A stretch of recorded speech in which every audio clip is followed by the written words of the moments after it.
మన కొరుచేడు గ్రామంలో మరి మనందరికీ తెలిసిన ప్రజలకు స్కూల్ పిల్లలకు ప్రతి ఒక్కరికి మనకు తెలుసు.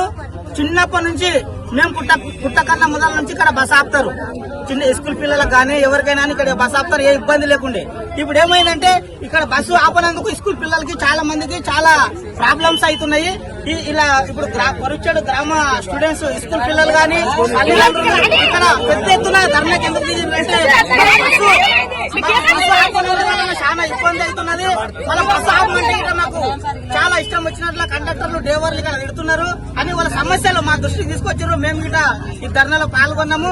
ఎందుకంటే ఒకటి చెప్తున్నాం, ఇప్పుడు ఎస్ఐ సార్ గిట్ట మాట్లాడిండు, ఇది ఏముంటే గిట్ట పరిష్కారం చేపిస్తాము, బస్సులు ఏమంటే ఆపిస్తాము, నేను ఏమనుంటే మా దృష్టికి తీసుకురండి అని చెప్పేసిండు.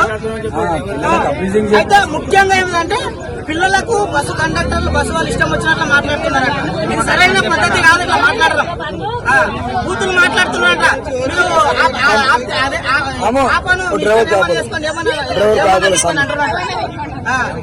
ఏంది ఇట్లా సరైన పద్ధతి కాదు. చిన్నప్పటి నుంచి బస్ ఆపుతారు. బస్ ఆపాలని విజ్ఞప్తి చేస్తున్నాం. ఇప్పుడే ఎమ్మెల్యే గారికి ఫోన్ చేయడం జరిగింది. మరి ఆయన బిజీలో ఉండడం వల్ల లేపలేడు. ఈ పరిష్కారము ఇంతతో పరిష్కారం కాకుండా ఇక్కడ పెద్ద ఎత్తున ధర్నా తీర్థమని కొరిచేడు గ్రామస్తులు స్టూడెంట్ అందరూ మరి పెద్ద ఎత్తున మళ్ళీ నెక్స్ట్ ధర్నా తీర్థమని కోరుకుంటున్నారు. మరి ఇక్కడ ఇంకోటి కొరిచేడు గ్రామస్తులు చెప్తున్నారు, ఇక్కడ బోర్డు ఏర్పాటు చేయాలని. 10 రోజుల్లో ఇక్కడ బోర్డు ఏర్పాటు చేసే బాధ్యత నేను తీసుకుంటా.